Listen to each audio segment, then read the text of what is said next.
کر دیجیے۔ اللہم صلی علی سیدنا و مولانا محمد وعلی آل سیدنا و مولانا محمد وبارک وسلم۔ یہ ذکر کی محفل ہے اور ذکر کی محفل کے لیے اہل محلہ اور تمام سامعین کی خدمت میں آقا دو جہاں حضرت محمد مصطفیٰ صلی اللہ علیہ وسلم کی ایک حدیث مبارکہ پیش کرتا ہوں۔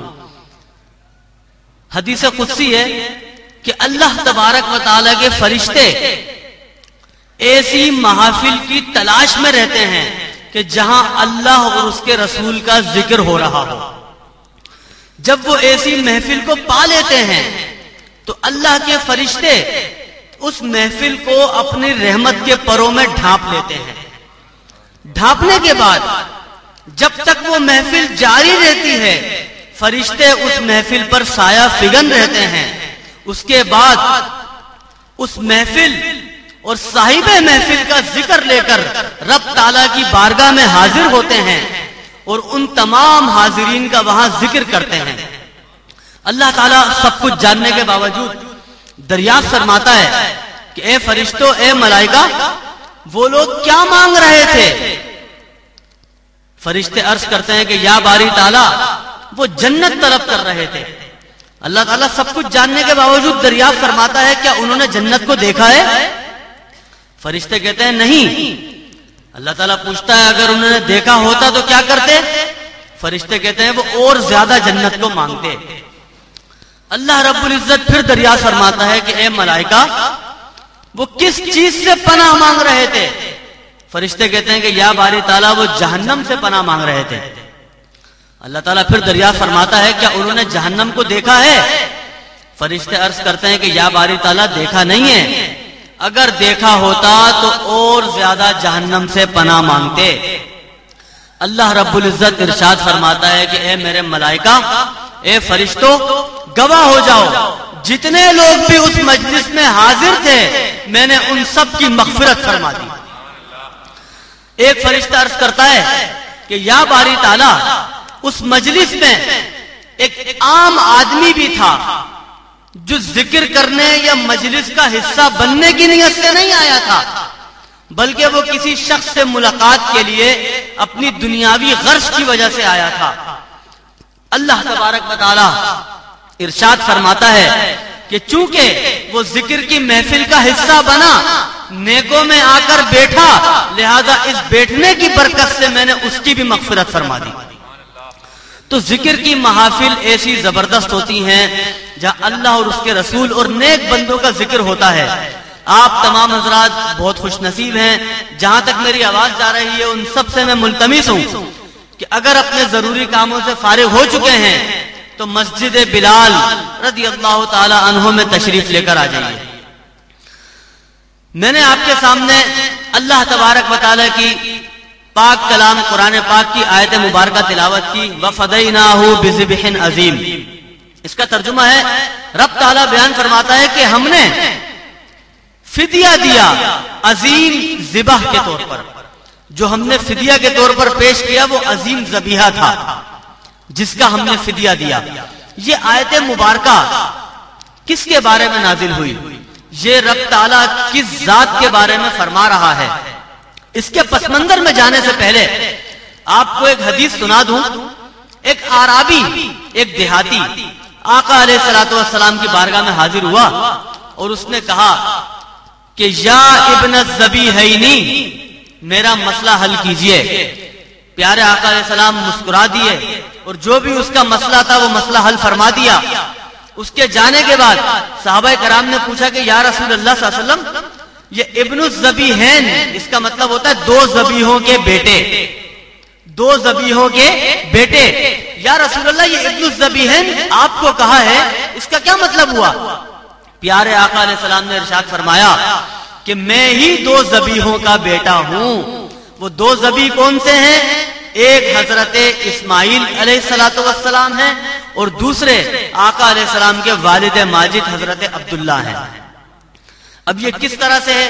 حضرت اسماعیل علیہ السلام ذبیحے کس طرح سے ہیں یہ آپ واقعہ اچھی طرح جانتے ہیں۔ کہ کس طرح حضرت ابراہیم خلیل اللہ علیہ الصلوۃ والسلام کو خواب میں رب تعالیٰ نے حکم ارشاد فرمایا کہ اپنے بیٹے کو اللہ کی راہ میں ذبح کرو، اور کس طرح وہ ذبح کرنے کے لیے لے کر چلے۔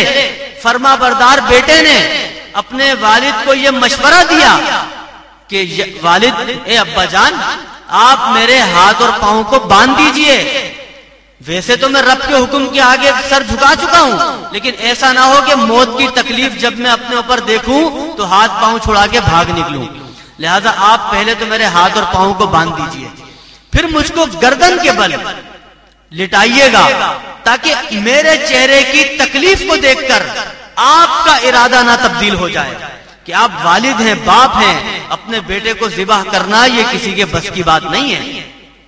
تو اللہ تبارک و تعالیٰ نے فدیے کے طور پر ایک جنتی مینڈا بھیج دیا جس کو ابراہیم علیہ السلام نے اپنے صاحبزادے کے بدلے ذبح فرمایا۔ ایک ذبیحہ تو حضرت اسماعیل علیہ السلام ہو گئے۔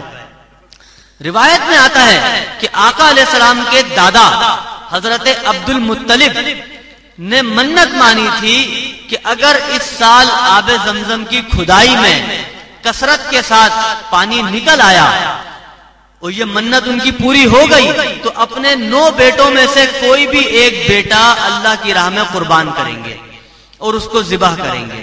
یہ انہوں نے منت مانی، ان کی منت پوری ہو گئی۔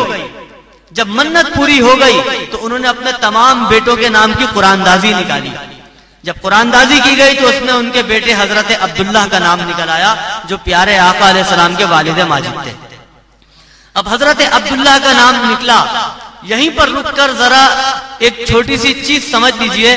محدثین کرام نے اس واقعے کو اور اس واقعے کو دونوں کا ایک تعلق قائم کیا ہے، اور انہوں نے بڑا لطیف نقطہ بیان کیا ہے کہ حضرت آدم علیہ السلام جنت سے زمین پر تشریف لائے، حضرت یونس علیہ السلام کو مچھلی نے نگل لیا، حضرت ابراہیم خلیل اللہ علیہ السلام کو نمرود نے آگ میں ڈالا، اور دیگر انبیاء کرام بھی آزمائشوں میں مبتلا کیے گئے، لیکن کسی بھی نبی کو کوئی ہلکی سی گزن، ہلکی سی خراش تک نہ آئی، کسی بھی نبی کو کچھ نہ ہوا۔ کیوں؟ کہ آدم علیہ السلام سے جو نور محمدی منتقل ہوتا چلا آ رہا تھا اس کو دنیا میں، اس کائنات سے اس دنیا میں وجود میں آنا تھا۔ تو آقا علیہ السلام کے جتنے بھی آبا آدم علیہ السلام سے لے کر حضرت عبداللہ تک اس دنیا میں آتے گئے، ان سب کو صحیح سلامت رہنا تھا۔ حضرت ابراہیم علیہ السلام کے 2 بیٹے تھے، حضرت اسماعیل، حضرت اسحاق۔ حضرت اسحاق علیہ السلام کے پھر 2 بیٹے، حضرت یعقوب اور پھر ان کی مزید نسل۔ تو یاد رکھیں حضرت ابراہیم کے بعد جتنے بھی انبیاء کرام دنیا میں تشریف لائے وہ سارے کے سارے حضرت یعقوب علیہ السلام کی اولاد میں سے تھے۔ صرف ہمارے پیارے آقا علیہ السلام تھے جو حضرت اسماعیل علیہ السلام کی اولاد میں سے تھے۔ اب محدثین کرام نے یہاں یہ نقطہ لکھا ہے کہ اگر اسماعیل علیہ السلام کے فدیے کے طور پر رب تعالیٰ مینڈے کو نہ بھیجتا اور اسماعیل علیہ السلام کو ذبح کر دیا جاتا تو یہ منشائے خداوندی کے خلاف ہوتا۔ کیوں؟ کہ ان کی اولاد میں سے پیارے آقا علیہ السلام کو دنیا میں تشریف لانا تھا۔ اس نقطے کا مفاد کیا نکلا کہ ہر بچہ اپنی پیدائش میں اپنے باپ کا محتاج ہوتا ہے، لیکن پیارے آقا علیہ السلام ایسے بیٹے ہیں کہ ان کے تمام آبا اپنے وجود میں پیارے آقا کے محتاج ہیں۔ پیارے آقا کی وجہ سے ان کے تمام آبا کو وجود ملا، ان کے تمام والدین پیارے آقا کی وجہ سے صحیح سلامت رہے۔ اسی طرح آپ کے والد ماجد حضرت عبداللہ کا جب قرآن دازی میں نام نکلا تو بڑے تعجب کی بات تھی، کیونکہ آقا علیہ السلام کو انہی کے نطفے سے، انہی کی وجہ سے دنیا میں تشریف لانا تھا۔ تو ان کا جب نام نکلا تو حضرت عبد المطلب کے ماموں نے آ کر مشورہ دیا کہ آپ ایسا نہ کیجئے کہ اپنے بیٹے کو ذبح کریں، بلکہ ان کی طرف سے 100 اونٹ اللہ کی راہ میں قربان کر دیجئے، جان کا بدلہ مال ہوتا ہے، اللہ تعالیٰ آپ کا فدیہ قبول فرمائے گا۔ چنانچہ انہوں نے صلح مشورے سے اسی پہ عمل کیا اور 100 اونٹ اللہ کی راہ میں قربان کر دیے۔ تو حضرت عبداللہ کی زندگی بھی آقا علیہ السلام کے طفیل ہی بچی۔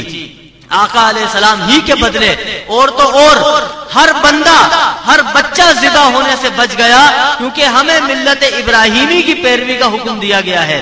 اگر ہم ملت ابراہیمی کو فالو کرتے ہیں، اس کی پیروی کرتے ہیں، اگر ابراہیم علیہ السلام اپنے بیٹے کو ذبح کر دیتے تو ان کی یاد مناتے ہوئے آج بقرعید میں ہر بندہ اپنے بیٹے کو ذبح کر رہا ہوتا۔ تو یہ پوری امت پر احسان ہے ہمارے آقا علیہ السلام کا کہ ان کے صدقے سے، ان کی وجہ سے آج تمام مومنوں کے بیٹے ذبح ہونے سے بچ گئے۔ اب یہ ذبیحے کی مثال جب آپ نے سن لی تو یاد رکھیں یہ ذبح ہونا یہ حضرت امام عالی مقام کے آبا کی نسل سے چلا آ رہا ہے۔ اپنی گردن کو کٹا دینا، حق کے لیے حق معاملے میں بالکل ظالم کے سامنے ڈٹ کر کھڑے ہو جانا، یہ جس طرح صحابہ کرام نے ثابت کیا، جس طرح فاروق اعظم رضی اللہ تعالیٰ عنہ کا